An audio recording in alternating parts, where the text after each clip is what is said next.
Vi mennesker har 2 lunger, som også bruges til at beskytte hjertet. Hvor lungerne bliver beskyttet af vores ribben. Luftvejene deler sig i 2 hovedbronkier til hver sin lunge. Fra hovedbronkierne deler bronkierne sig op i stadig mindre luftvejsgrene, som kan ses her, og de bliver så til bronkioler. Så kan vi se, for enden af hver bronkiole er der sådan en samling af ballonlignende strukturer, som vi så kalder alveoler. Der er cirka 300 millioner alveoler i hver lunge.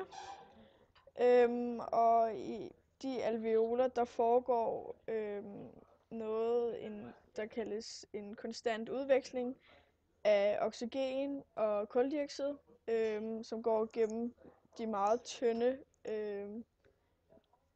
vægge til de små blodårer, der befinder sig i alveolevæggene. Ilten optages over lungernes alveoler og videre ind i kapillærer ved diffusion, samtidig med at CO2 afgives fra kapillærer til alveolerne og udskilles ved udåndingen. Og her der kan vi så se et par forlunger, som vi har pustet op. Og der kan være, skal vi lige få den til at virke. Ja, der kan være sådan cirka 2 liter nede i sådan en lunge. Ja, det har vi pustet op. Åndedrættet bliver kaldt for respiration, som er betegnelsen for processen, vi